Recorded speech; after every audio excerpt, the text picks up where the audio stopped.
In this video, we'll take a look at filling out the IRB Daily Operational Log form in SiteDocs. We'll start at the login screen. Input your username and password to log into the application.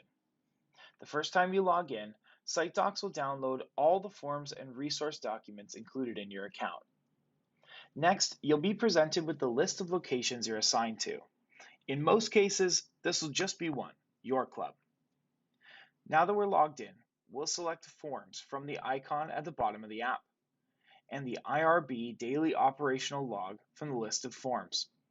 Then select New to start a new form. In the first section here, we can select Paid or Volunteer Service from the drop-down list, and then if we're not at our club, we can enter our location in the text box. Then we can select Add Current Location to automatically fill in our current GPS coordinates. And to finish the section, we can select the type of service from the list. The next section is for an IRB pre- and post-use inspection. The first two questions are short answer text boxes where we can fill in the IRB hull ID number and the IRB engine number. The rest of this section is made of yes/no questions for our inspection. The first 8 questions are for pre-use and should be filled out before the use of the craft. The last 6 questions are for a post-use inspection, and you'll notice that they're labeled as such. We'll go over how to update the form after the use of craft at the end of the video. This section is also repeatable, so you can select the blue Repeat This Section button to create a new section where we can fill in another inspection if we need to. The next section has 4 text boxes where we can fill in the driver and crew details, like the driver's names and the crew names, and then after use of the craft, we can enter the driver and crew names and their hours of use. Again, we'll go over how to update the form after use of the craft at the end of the video. This section is also repeatable, so we can fill in more information if we need to. The last section here is done after use of the craft, so we'll fill it in after we go over how to update the form after the use of the craft at the end of the video. Now that the form is filled out pre-use, we can select Sign and Save, select a name, sign with a finger, and select Sign and Save.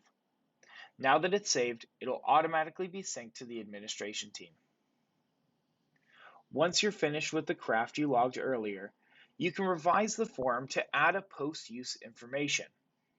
Instead of New, we'll select Revise and select the form from earlier. This allows us to make changes to a completed form, like adding to the post-use inspection questions and filling out the follow-up actions section. This section allows us to answer yes or no with the 3 follow-up questions for fuel level, hull, and motor conditions. Then we have a text box to describe any maintenance that's required, and finally 3 more yes/no questions to state if the powercraft officer has been informed of any problems and if a defective hull or engine has been properly marked. And again, this section can be repeated if we need to. Now that we've finished the revision, we can sign and save to save the updates. Now you can see just how quick and easy it is to fill out this form on SiteDocs, and you don't have to worry about the form getting lost, left in a vehicle, or damaged ever again. As soon as you sign a form, it's permanently saved in SiteDocs and it isn't going anywhere. If you have any questions about filling out forms or anything else in your SiteDocs app, feel free to reach out to our amazing support team at support@sitedocs.com.